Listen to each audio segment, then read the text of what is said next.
میں ایک ہندو گھرانے میں پیدا ہوا اور ہمارا گھرانہ ایک پنڈت گھرانہ تھا اور میرے باپ دادا 500 سال سے مندروں کے پنڈت اور پجاری رہے ہیں، اور میرے والد کو اپنی پچھلی 12 نسلوں کا شجرہ زبانی یاد تھا کہ میرے دادا کون تھے اور ان کے والد وغیرہ وغیرہ۔ اور ہمارے گھرانے میں ہندو دھرم پر بہت سختی سے عمل کیا جاتا تھا، اور میں خود بھی شاکاہاری تھا اور شروع سے ہی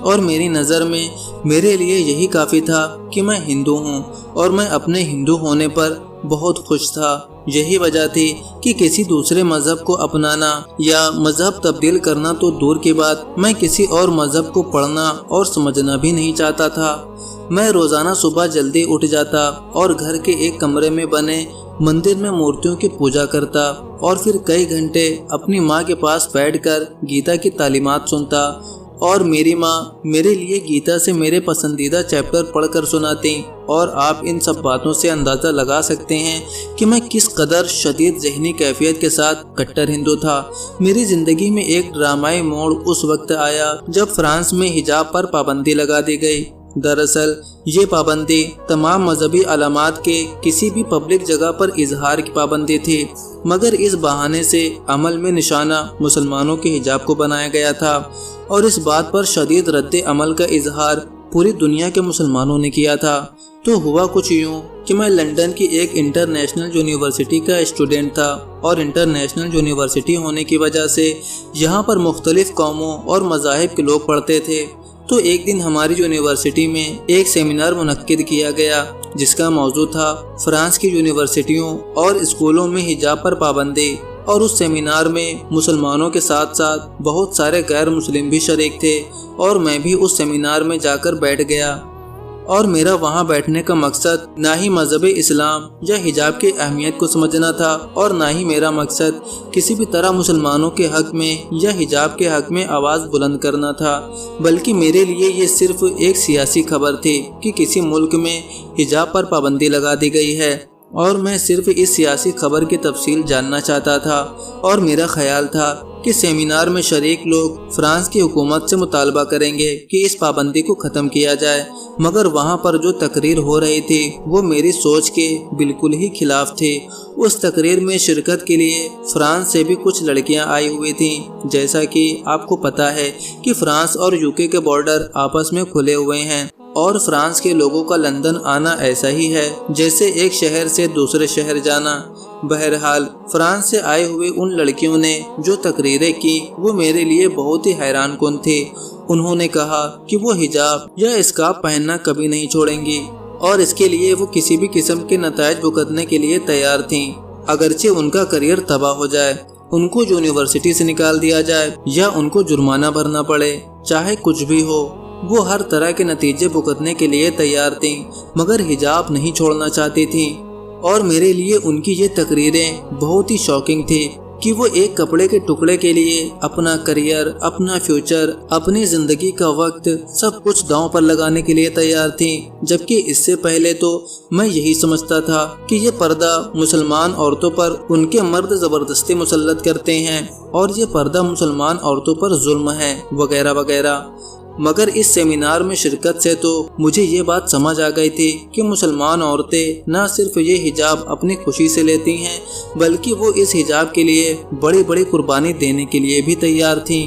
پھر اس سیمینار کے ختم ہونے پر میں نے ایک مسلمان لڑکے سے ملاقات کی اور اس سے اسلام کے متعلق کچھ سوالات پوچھے۔ الحمدللہ اس نے میرے سوالوں کے بہت اچھے طریقے سے جواب دیے۔ پھر وہاں اس نے میرا تعارف ایک مسلمان لڑکے سے کروایا جس کا نام ماجد تھا، اور ماجد کے پاس اسلام کے متعلق بہت اچھی نالج تھی۔ پھر میری اور ماجد کی اکثر ملاقاتیں ہونے لگیں، اور میں اس سے اسلام کے متعلق بہت کچھ پوچھتا، اور ماجد مجھے الحمدللہ بہت ہی اچھے طریقے سے اسلام کی طرف گائیڈ کرتا۔ سچ پوچھئے تو اپنی یونیورسٹی میں اس سیمینار میں شرکت سے پہلے میرے خیالات اسلام کے متعلق بہت ہی گمراہ کن کرتے تھے، اور میں یہی سمجھتا تھا کہ اسلام صرف محمد صلی اللہ علیہ وسلم کی 1400 سال پرانی کہانیوں پر مبنی کوئی دین ہوگا، جیسا کہ ہمارا ہندو دھرم سیتا، راون، رام، کرشن اور ہنومان وغیرہ کی کہانیوں پر مشتمل ایک دین ہے،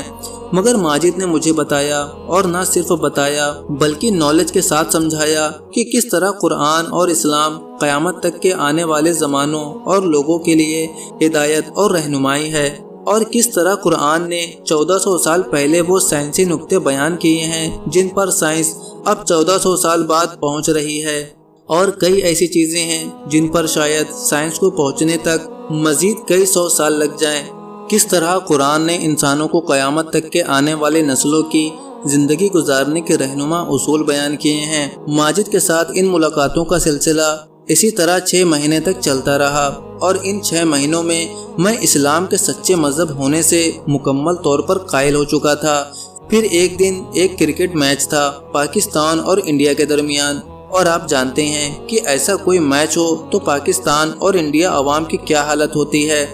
ہماری یونیورسٹی کے ایک بڑے سے ہال کمرے میں اسکرین لگا کر وہ میچ دکھانے کا کام کیا گیا تھا، اور ایک طرف پاکستانی مجمع تھا اور ایک طرف انڈین عوام تھی۔ جیسا کہ آپ سب کو اندازہ ہے کہ لندن میں دونوں ممالک کے لوگ کافی زیادہ پائے جاتے ہیں، اور میچ میں لنچ کے وقفے کے دوران میں اور ماجد بیٹھے باتیں کر رہے تھے کہ اچانک ماجد نے کہا کہ مجھے ایسے کرکٹ میچ پسند نہیں ہیں، اور میں نے اس کی طرف حیرانگی سے دیکھا۔ اس نے اپنی بات جاری رکھتے ہوئے کہا کہ دیکھو، آج اس میچ کی وجہ سے پاکستانی اور انڈین اسٹوڈنٹس دونوں حصوں میں تقسیم ہو گئے ہیں۔ اگرچہ ہم دونوں ایک ہی خطے سے ایک جیسے کلچر سے اٹھ کر یہاں آئے ہیں، اور چاہیے کہ ہم یہاں پر مل جل کر رہیں، مگر ہم آپس میں تقسیم ہو رہے ہیں۔ اور پھر اس نے قرآن کی ایک آیت پڑھی جس کا ترجمہ تھا، اللہ کی رسی کو مضبوطی سے پکڑ لو اور گروہوں میں تقسیم مت ہو جاؤ، اور میں حیرانگی سے اس کی طرف دیکھ رہا تھا۔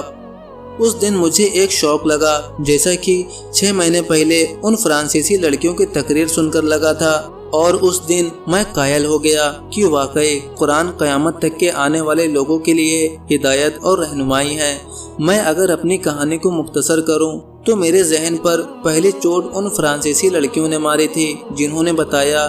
کہ وہ اللہ کے حکم کے لیے سب کچھ قربان کرنے کے لیے تیار تھیں، اور ان کے اس طرح سے عمل نے مجھے سمجھایا کہ اسلام پر حقیقی زندگی میں عمل درآمد کرنا کتنا ضروری ہے۔ اور میری زندگی کا دوسرا اہم موڑ ماجد کے ساتھ گزارے ہوئے 6 مہینے تھے، جس میں ماجد نے مجھے قائل کیا تھا کہ اسلام اور قرآن ہی اچھی زندگی گزارنے کی طرف بھرپور رہنمائی کرتا ہے۔ بس اگلی صبح میں نے اپنی والدہ کو بتایا کہ میں اسلام قبول کرنا چاہتا ہوں، اور یہ سن کر میری والدہ بہت دیر تک خاموش رہیں، اور پھر انہوں نے کہا، نہیں، تم مذاق کر رہے ہو۔ دراصل انہیں یقین ہی نہیں آیا تھا، اور اپنی والدہ کو بتانے کے 3 دن بعد میں نے کلمہ شہادت پڑھ کر اسلام قبول کر لیا۔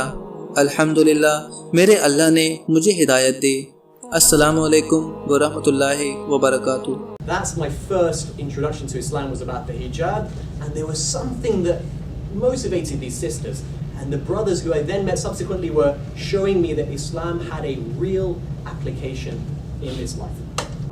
تو دوستو، آپ کو آج کی یہ ویڈیو کیسی لگی ہمیں کمنٹ کر کے ضرور بتائیے گا۔ ویڈیو پسند آئی ہو تو ویڈیو کو لائک اور اسے اپنے دوستوں میں زیادہ سے زیادہ شیئر کریں۔ اپنا بہت سارا خیال رکھیں۔ شادی شدہ زندگی خراب نہ ہونے دیں، اپنائیے افریقہ کی جڑی بوٹیوں سے بنی یہ بہت ہی کامیاب آیورویدک دوا، کیونکہ پروسوں میں مردانہ کمزوری کبھی بھی آ سکتی ہے، اور ہماری ہنسی خوشی زندگی بھی غموں میں تبدیل ہو جاتی ہے، اور اکثر یہی وجہ دوریوں کا باعث بنتی ہے۔ تو دوستو، اگر آپ بھی اس طرح کی پریشانیوں سے جوجھ رہے ہیں تو ہم سے واٹس ایپ پر رابطہ کریں۔ صرف 1 ہی مہینہ اس دوا کو کھانی ہوتی ہے، اس کے بعد بیماری جڑ سے ختم ہو جاتی ہے۔